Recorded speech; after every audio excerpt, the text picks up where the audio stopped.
അങ്ങനെ തലൈവർ 173 എന്ന ചിത്രത്തിൻ്റെ ഭാഗത്തു നിന്ന് കുറച്ച് എക്സൈറ്റ്മെൻറ്റ് അടിപ്പിക്കുന്ന അപ്ഡേറ്റ്സ് ഒക്കെ ഇപ്പോൾ പുറത്തിറങ്ങിയിരിക്കുകയാണ്. ഒരുപാട് ഡയറക്ടേഴ്സിനെ മാറ്റിയതിന് ശേഷം ഇപ്പോൾ റീസെൻ്റ്ലി ഫൈനലൈസ് ചെയ്തിട്ടുള്ള ഒരു ഡയറക്ടറായിരുന്നു അശ്വിൻ മാരിമുത്തു. പുള്ളിയാണ് പ്രദീപ് രംഗനാഥിൻ്റെ ബ്ലോക്ക് ബസ്റ്റർ പടമായിട്ടുള്ള ഡ്രാഗൻ്റെ ഡയറക്ടർ. ഈ ഒരു പടത്തിൽ തലൈവർ ഫസ്റ്റ് ടൈം ഒരു ഫുൾ ഫ്ലെഡ്ജ്ഡ് ഡോക്ടർ റോളിൽ എത്തുമെന്ന് ഇപ്പോൾ ഓൾമോസ്റ്റ് കൺഫേം ആക്കിയിട്ടുണ്ട്. പിന്നെ റീസെൻ്റ്ലി ഫോട്ടോഷൂട്ടും പരിപാടികളൊക്കെ തന്നെ കഴിഞ്ഞിട്ടുണ്ട്. കൂടാതെ തന്നെ ഒരു സ്റ്റൈലിഷ് ആയിട്ടുള്ള മിഡിൽ ഏജ് മാനായിട്ട് ഡിസൈൻ ചെയ്യുകയാണ് തലൈവറിനെ ഈ ഒരു പടത്തിൽ. ഇതൊന്നും പോരാഞ്ഞിട്ട് ഈ ഒരു പടം ഇൻസ്പയർ ചെയ്തിട്ടുള്ളത് ഒരു റിയൽ ലൈഫിലെ ലോ കോസ്റ്റ് സർവീസ് ഡോക്ടറിൻ്റെ ഒരു മാസ് ട്വിസ്റ്റൊക്കെ തന്നെ ഇൻക്ലൂഡ് ചെയ്തിട്ടുള്ള ഒരു പരിപാടിയൊക്കെ തന്നെയാണ്. ഈ ഒരു ജൂൺ മാസം അവസാനമായിട്ട് ചെന്നൈയിൽ വെച്ച് ആരംഭിക്കാനാണ് പ്ലാൻ ചെയ്തുകൊണ്ടിരിക്കുന്നത്. ജൂൺ മാസം നടന്നില്ലെങ്കിൽ ജൂലൈ ഒക്കെ ആയിട്ട് ചിത്രം സ്റ്റാർട്ട് ചെയ്യുമെന്നും ഓൾമോസ്റ്റ് കൺഫേം ആക്കിയിട്ടുണ്ട്. സ്റ്റാർട്ടിങ്ങിൽ തന്നെ വരുന്നത് ഒരു മാസ് സോങ് ആണ്. ഇപ്പോൾ സാൻഡി മാസ്റ്ററിൻ്റെ കൊറിയോഗ്രാഫിയിലാണ് ആ ഒരു മാസ് സോങ് ഒക്കെ ഷൂട്ട് ചെയ്യുന്നതെന്ന് കൺഫേം ആക്കിയിരിക്കുകയാണ്. പടത്തിൻ്റെ ഒരു ഒഫീഷ്യൽ അനൗൺസ്മെൻ്റ് ഒക്കെ തന്നെ ഉടനെ ഉണ്ടാകുമെന്ന് എക്സ്പെക്ട് ചെയ്യുന്നുണ്ട്.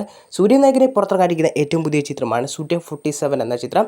മോസ്റ്റ് ആൻറ്റിസിപ്പേറ്റഡ് ചിത്രങ്ങളുടെ ലിസ്റ്റിൽ ഒന്നാം സ്ഥാനം ഈ ഒരു പടത്തിന് തന്നെയാണ്. ഈ ഒരു ചിത്രത്തിൻ്റെ ഫൈനൽ ഷെഡ്യൂൾ ഇപ്പോൾ ചെന്നൈയിൽ വെച്ച് നടക്കുകയാണെന്ന് കൺഫേം ആക്കിയിട്ടുണ്ട്. ഇപ്പോൾ ലേറ്റസ്റ്റ് ആയിട്ട് ഈ ഒരു ചിത്രത്തിൻ്റെ ഭാഗത്ത് നിന്ന് ഒരു ലൊക്കേഷൻ സ്റ്റില്ല് പുറത്തിറങ്ങിയിട്ടുണ്ട്. അതിൽ സൂര്യയുടെ ലുക്ക് തന്നെ കണ്ടാൽ അറിയാം എന്തെല്ലാം ഡിഫറൻറ്റ് ആയിട്ടുള്ള ഐറ്റം തന്നെയാണ്. ഇതിൽ സൂര്യ പോലീസായിട്ടാണ് എത്തുക എന്ന് കൺഫേം ആക്കിയിട്ടുണ്ടായിരുന്നു. ബട്ട് ആ ഒരു ലുക്ക് കണ്ടിട്ട് ഒരു പോലീസാണെന്ന് തോന്നുന്നില്ല. അതുകൊണ്ടൊക്കെ തന്നെ ഒരു ഡിഫറൻറ്റ് ടൈപ്സ് ലുക്കിലൊക്കെ തന്നെ സൂര്യ ഈ ഒരു പടത്തിലെത്തുമെന്ന് ഓൾമോസ്റ്റ് കൺഫേം ആയിട്ടുള്ളൊരു കാര്യം തന്നെയാണ്. ചിത്രം ഈ ഒരു വർഷം അവസാനമായിട്ടോ അല്ലെങ്കിൽ അടുത്ത വർഷം ആദ്യമായിട്ട് തിയേറ്റർ റിലീസ് ഉണ്ടായിരിക്കുമെന്ന് ഒഫീഷ്യലി കൺഫേം ആക്കിയിരിക്കുകയാണ്. അതിനെ കമൻറ്റ്സ് അപ്ഡേറ്റിലോട്ട് തന്നെ വരാം. കമൻറ്റ് വഴി ആണ് ചോദിച്ചിട്ടുള്ളത്. വീഡിയോ ചെയ്യാത്തതിൻ്റെ കാര്യമൊക്കെ തന്നെ ചോദിച്ചിട്ടുണ്ട്. അതിനെപ്പറ്റി ഞാൻ പറയാം. എൻ്റെ ഹെൽത്ത് അത്ര ഓക്കെ അല്ലായിരുന്നു. ചെറിയ പനിയും കാര്യങ്ങളൊക്കെ തന്നെ നല്ല രീതിയിൽ പിടിച്ചിട്ടുണ്ടായിരുന്നു. അതുകൊണ്ട് ഇപ്പോഴും പ്രോപ്പർലി ഞാൻ ഓക്കെ ആയിട്ടില്ല. അതുകൊണ്ടാണ് സൗണ്ടിലുള്ള ഈ ഒരു വ്യത്യാസമൊക്കെ തന്നെ ഇപ്പോൾ ഓക്കെ ആയി വരുന്നതേ ഉള്ളൂ. അതുകൊണ്ട് സൗണ്ടിൽ എന്തെങ്കിലുമൊക്കെ പ്രശ്നം ഉണ്ടെങ്കിൽ നിങ്ങളൊന്ന് ക്ഷമിക്കണം. അപ്പോൾ ആദ്യത്തെ കമൻറ്റ് വഴി നമ്മൾ സിനിമ അപ്ഡേറ്റിലോട്ട് നോക്കുകയാണെങ്കിൽ ബെൻസ് എന്ന ചിത്രത്തെ പറ്റി ചോദിച്ചിട്ടുണ്ട്. ബെൻസ് എന്ന ചിത്രത്തെ പറ്റി പറയുകയാണെങ്കിൽ ഈ ഒരു പടത്തിൻ്റെ ഏറ്റവും പുതിയ ഷെഡ്യൂൾ ഇന്നലെ കഴിഞ്ഞിട്ടുണ്ട്. ആ ഒരു ഷൂട്ടിംഗ് ഷെഡ്യൂൾ രവിമോഹനും പാർട്ടായിട്ടുണ്ടെന്ന് ഒഫീഷ്യലി കൺഫേം ആക്കിയിരിക്കുകയാണ്. അടുത്തതായി ചോദിച്ചിട്ടുള്ളത് റാണാബലി എന്ന വിജയ് ദേവർകൊണ്ട ചിത്രത്തെ പറ്റിയാണ്. ഈ ഒരു ചിത്രത്തിന് 90% വരുന്ന ഷൂട്ടിംഗ് ഇപ്പോൾ കംപ്ലീറ്റ് ആയിട്ടുണ്ടെന്ന് കൺഫേം ആക്കിയിരിക്കുകയാണ്. ഫൈനൽ ഷെഡ്യൂളാണ് ചിത്രത്തിന് ഇപ്പോൾ ഷൂട്ട് ചെയ്തുകൊണ്ടിരിക്കുന്നത്. ചിത്രം വരുന്ന സെപ്റ്റംബർ 11 വേൾഡ് വൈഡ് തിയേറ്റർ റിലീസിനെത്തുമെന്ന് ഒഫീഷ്യലി കൺഫേം ആക്കിയിട്ടുണ്ട്. അടുത്തതായി ചോദിച്ചിട്ടുള്ളത് അതിരടി എന്ന ചിത്രത്തെ പറ്റിയാണ്. ചിത്രത്തിൻ്റെ ടോട്ടൽ കളക്ഷനാണ് ചോദിച്ചിട്ടുള്ളത്. അതിൽ കേരളത്തിൽ നിന്ന് മാത്രം ഏകദേശം 38 കോടി രൂപയോളം കളക്ട് ചെയ്തിട്ടുണ്ട്. അങ്ങനെ ടോട്ടൽ വേൾഡുമായിട്ട് 70 കോടി രൂപയ്ക്ക് അടുത്തോളം ചിത്രത്തിന് വേൾഡ് വൈഡ് കളക്ഷൻ കിട്ടിയിട്ടുള്ളത് ഒഫീഷ്യലി കൺഫേം ആക്കിയിരിക്കുകയാണ്. അങ്ങനെ ചിത്രം തിയേറ്ററിൽ സൂപ്പർ ഹിറ്റ് വിജയം സ്വന്തമാക്കിയിരിക്കുകയാണ്. അടുത്തതായി ചോദിച്ചുള്ളത് ഭൂത് ബംഗ്ല എന്ന ചിത്രത്തിൻ്റെ OTT റിലീസിനെ പറ്റിയാണ്. നമ്മുടെ മലയാളത്തിലെ ഒപ്പം മരിക്കാറുന്ന ചിത്രമൊക്കെ ഡയറക്റ്റുള്ള പ്രിയദർശനായിരുന്നു ഈ ഒരു ചിത്രം ഡയറക്റ്റ് ചെയ്തൊരുക്കിയിട്ടുള്ളത്. അക്ഷയ് കുമാർ ആയിരുന്നു നായകനെത്തിയിട്ടുള്ളത്. ചിത്രത്തിൻ്റെ OTT റിലീസ് ഇന്ന് നടന്നിട്ടുണ്ട്. ഹിന്ദി ഭാഷയിൽ മാത്രമായിരിക്കും ചിത്രത്തിൻ്റെ OTT റിലീസ് നടക്കുക എന്ന് ഓൾമോസ്റ്റ് കൺഫേം ആക്കിയിട്ടുണ്ട്. അടുത്തതായി ചോദിച്ചുള്ളത് ദിലീപേട്ടനെ നീക്കും എന്ന ചിത്രത്തെ പറ്റിയൊരു അപ്ഡേറ്റ് ആണ്. ചിത്രത്തിൻ്റെ റിലീസിനെ പറ്റി ഒരു അപ്ഡേറ്റ് പറയുകയാണെങ്കിൽ ചിത്രത്തിൻ്റെ വർക്ക് തീരുന്നത് എപ്പോഴാണോ അല്ലെങ്കിൽ ആ ഒരു വർക്ക് തീരുന്നതനുസരിച്ചായിരിക്കും ഈ ഒരു ചിത്രത്തിൻ്റെ റിലീസ് ഒഫീഷ്യലി അനൗൺസ് ചെയ്യുക എന്ന ചിത്രത്തിൻ്റെ ഡയറക്ടറൊക്കെ തന്നെ കൺഫേം ആക്കിയിട്ടുണ്ട്. എന്തായാലും ജൂലൈ ഒരു അവസാനത്തോടെയൊക്കെ ആയിരിക്കും ചിത്രത്തിൻ്റെ റിലീസ് വരിക എന്നാണ് അപ്ഡേറ്റുകളൊക്കെ തന്നെ സൂചിപ്പിക്കുന്നത്. ശിവകാർത്തിക് നായകനെ ഇനി പുറത്തിറങ്ങാതിരിക്കുന്ന ഏറ്റവും പുതിയ റൂറൽ കൊമേഴ്ഷ്യൽ നെറ്റ്വെയർ ചിത്രമാണ് സിയോൾ എന്ന ചിത്രം. ചിത്രത്തിൻ്റെ ഫസ്റ്റ് ഷെഡ്യൂൾ ഇപ്പോൾ കംപ്ലീറ്റ് ആയിട്ടൊന്ന് കൺഫേം ആക്കിയിരിക്കുകയാണ്. നെക്സ്റ്റ് പേസിലുള്ള ചിത്രത്തിൻ്റെ ഷെഡ്യൂളൊക്കെ തന്നെ ലോഡിംഗ് ആണെന്നും കൺഫേം ആക്കിയിട്ടുണ്ട്.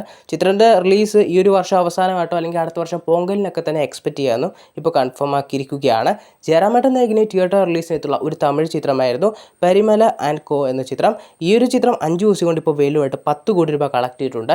സെക്കൻഡ് വർക്കിംഗ് ഡേ ആയിട്ട് പോലും ചിത്രത്തിന് 90 lakhs അടുത്ത് മാത്രം ചിത്രത്തിന് അതിനെ കളക്ഷനൊക്കെ നേടി നല്ലൊരു ഹോൾഡൊക്കെ തന്നെ പിടിച്ചെടുത്താൻ സാധിക്കുന്നുണ്ട്. കാർത്തി നായകനാകുന്ന ഒഫീഷ്യലി പേര് നൽകാത്ത താൽക്കാലികമായി കാർത്തി 13 എന്ന് പേര് നൽകിയിട്ടുള്ള ഏറ്റവും പുതിയ ചിത്രത്തിൻ്റെ ഷൂട്ടിംഗ് ഈ കഴിഞ്ഞ മെയ് 1 മുതൽ സ്റ്റാർട്ട് ചെയ്തിട്ടുണ്ടായിരുന്നു. ഏകദേശം 20 ദിവസത്തോളം വരുന്ന ഷൂട്ടിംഗ് ഡേയ്സ് ആണ് ചിത്രത്തിന് ബാക്കി നിൽക്കുന്നത്. ഈ ഒരു ഷൂട്ടിംഗ് ഡേയ്സിൽ തന്നെ കാർത്തിയും ഈ ഒരു ചിത്രത്തിൽ നായികെത്തുന്ന മീനാക്ഷി ചൗധരിയൊക്കെ തന്നെ ജോയിൻ ചെയ്തിട്ടുണ്ടെന്ന് ഒഫീഷ്യലി കൺഫേം ആക്കിയിരിക്കുകയാണ്. സന്ദീപ് നായകനെ തിയേറ്റർ റിലീസിൽ ഒരുക്കുന്ന ഒരു പക്ക എൻ്റർടൈനറാണ് കോസ്മിക് സാംസൺ എന്ന ചിത്രം. ഈ ഒരു ചിത്രത്തിൽ നായകനെത്തുന്ന സന്ദീപിൻ്റെ ഡബിംഗ് വർക്കുകളൊക്കെ തന്നെ ഇപ്പോൾ സ്റ്റാർട്ട് ചെയ്തിട്ടുണ്ടെന്ന് ഒഫീഷ്യലി ചിത്രത്തിൻ്റെ ടീം അതിനെ കൺഫേം ആക്കിയിരിക്കുകയാണ്. അർജുന് ഒരു കിഡിലൻ കമ്പാക്ക് കൊടുത്തിട്ടുള്ള ഒരു ചിത്രമായിരുന്നു ബ്ലാസ്റ്റ് എന്ന ചിത്രം. ചിത്രം 13 ദിവസം കൊണ്ട് വേൾഡുമായിട്ട് 60 കോടി രൂപ കളക്ട് ചെയ്തിട്ടുണ്ടെന്ന് കൺഫേം ആക്കിയിരിക്കുകയാണ്. ജസ്റ്റ് 18 കോടി രൂപ ബഡ്ജറ്റിലായിരുന്നു ചിത്രം തിയേറ്റർ റിലീസായി എത്തിയിട്ടുള്ളത്.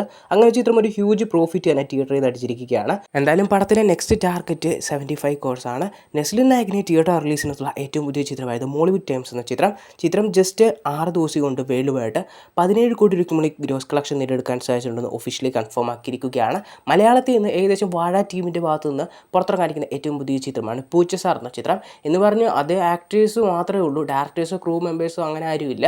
ഇപ്പോൾ ജോമോൻ ടോമോന് വാഴയിലുണ്ടായിരുന്നു, പിന്നെ അലനൊക്കെ ഉണ്ടായിരുന്നു. ഇവർ രണ്ടുപേരും എന്നെ പ്രധാന വിഷയത്തിലെത്തുന്ന ചിത്രമായിട്ടാണ് ഈ ഒരു പടത്തെ കൺസീവ് ചെയ്തിട്ടുള്ളത്. ഈ ഒരു ചിത്രം ഡയറക്റ്റ് ചെയ്തൊരുക്കുന്നത് ഇപ്പോൾ 18+ ജോജോ പോലുള്ള സിനിമകളുടെയൊക്കെ ഡയറക്ടറായിട്ടുള്ള അരുൺ ഡി ജോസിൻ്റെ അസിസ്റ്റൻറ്റ് ഡയറക്ടറാണെന്ന് ഒഫീഷ്യലി കൺഫേം ആക്കിയിട്ടുണ്ട്. ആ ഒരു ചിത്രത്തിൻ്റെ ഡയറക്ടറാണ് ഈ ഒരു ചിത്രത്തിന് വേണ്ടി തിരക്കഥ ഒരുക്കുന്നത്. ഈ ഒരു ചിത്രത്തിൽ മേ ബി ഹാഷറിൻ്റെ ഒരു ക്യാമിയോ ഉണ്ടാകാനുള്ള ചാൻസസ് ഉണ്ടെന്നാണ് അപ്ഡേറ്റുകളൊക്കെ തന്നെ സൂചിപ്പിക്കുന്നത്. എന്തായാലും പ്രതീക്ഷ നൽകുന്ന ഒരു ടൈറ്റിൽ ലുക്കാണ് പുറത്തിറങ്ങിയിട്ടുള്ളത്. രാംചരൺ നായിക്കിനെ തിയേറ്റർ റിലീസിനുള്ള ഏറ്റവും പുതിയ ചിത്രമായിരുന്നു പെഡി. ചിത്രം വെലുവായിട്ട് 275 കോടി രൂപ കളക്ട് ചെയ്തിട്ടുണ്ടെന്ന് ഒഫീഷ്യലി കൺഫേം ആക്കിയിരിക്കുകയാണ്. അങ്ങനെ എല്ലാവരും കാത്തിരുന്ന ദിലീപേട്ടൻ്റെ ഒരു കിടിലം പ്രൊജക്റ്റിനെ പറ്റിയിട്ട് അപ്ഡേറ്റ് വന്നിരിക്കുകയാണ്. വരുന്ന പ്രൊജക്റ്റ് ഇപ്പോൾ നീക്കുമെന്ന ചിത്രത്തിനൊക്കെ ആയാലും ഒരു ഹോപ്പ് ഉണ്ടെങ്കിൽ പോലും ബട്ട് അതൊരു നല്ലൊരു എക്സ്പെക്റ്റേഷനിലോട്ട് അത് എത്തിയിട്ടില്ല. ഇനിയും ട്രെയിലർ ടീസർ വഴി ആ ഒരു എക്സ്പെക്റ്റേഷൻ ഫുൾഫിൽ ആവത്തുള്ളൂ.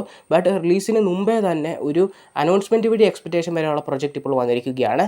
ഇപ്പോൾ ഭരതനാട്യം മോഹിനിയാട്ടം പോലുള്ള സിനിമയുടെയൊക്കെ ഡയറക്ടറുമായിട്ട് ദിലീപേട്ടൻ അടുത്തൊരു ചിത്രത്തിൽ ഒന്നിക്കാൻ പോകുന്നുണ്ടെന്ന് ഇപ്പോൾ ഓൾമോസ്റ്റ് അപ്ഡേറ്റ്സ് വൈസ് കൺഫേം ആക്കിയിരിക്കുകയാണ്. പടത്തിൻ്റെ ഷൂട്ടിങ്ങും പരിപാടികളൊക്കെ തന്നെ ഒന്നെങ്കിൽ സെപ്റ്റംബറോ അല്ലെങ്കിൽ നവംബറിലൊക്കെ ആയിട്ട് മോസ്റ്റ്ലി സ്റ്റാർട്ട് ചെയ്യുമെന്ന് ഓൾമോസ്റ്റ് കൺഫേം ആക്കിയിട്ടുണ്ട്.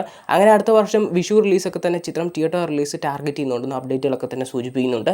എന്തായാലും ദിലീപേട്ടൻ്റെ അപ്ഡേറ്റുകളൊക്കെ ബേസ് നല്ലൊരു പ്രൊജക്റ്റൊക്കെ തന്നെയാണ് ലൈനപ്പിൽ വന്നുകൊണ്ടിരിക്കുന്നത്. എന്തായാലും പടമൊക്കെ ഹിറ്റായി പുള്ളിക്ക് ഒരു പ്രോപ്പർ പെർഫെക്റ്റ് കംബാക്ക് അടിക്കട്ടെ എന്ന് തന്നെയാണ് എക്സ്പെക്ട് ചെയ്യുന്നത്.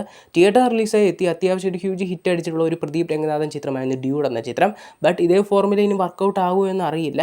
എങ്കിലും ചിത്രത്തിൻ്റെ രണ്ടാം ഭാഗം കൺഫേം ആക്കിയിരിക്കുകയാണ്. ഉടനെ ഉണ്ടാകില്ലെങ്കിൽ രണ്ടാം ഭാഗം ഉണ്ടായിരിക്കും. ഇപ്പോൾ ഈ ഒരു ചിത്രത്തിൻ്റെ രണ്ടാം ഭാഗത്തെ പറ്റി പറഞ്ഞിട്ടുള്ളത് ഒരു ചെറിയൊരു പ്ലോട്ട് പ്രദീപ് രംഗനാഥനോട് പറഞ്ഞിട്ടുണ്ടെന്നും പുള്ളിക്ക് അത് ഇഷ്ടപ്പെട്ടെന്നും ഈ ഒരു പടം നടക്കുമെന്നൊക്കെ തന്നെയാണ് എനിക്ക് പേഴ്സണലി തോന്നിയത്. ഈ ഒരു ചിത്രം കണ്ടിട്ട് ഭയങ്കര എക്സൈറ്റ്മെൻറ്റ് അടിക്കുന്ന ഒരു പരിപാടിയൊന്നും കണ്ടിട്ടില്ല. ട്രെയിലർ കണ്ടപ്പോൾ ഒരു എക്സ്പെക്റ്റേഷനോ പരിപാടിയോ പോലും ആ ഒരു സാറ്റിസ്ഫൈ ആക്കാതെ പോയൊരു ചിത്രമായിട്ടാണ് എനിക്ക് പേഴ്സണലി തോന്നിയിട്ടുള്ളത്. ഒന്നെങ്കിൽ ഈ ഒരു ചിത്രത്തിൻ്റെ ഡയറക്ടർ ഈ ട്രോളും പരിപാടികളൊക്കെ തന്നെ കണ്ടു കാണില്ല.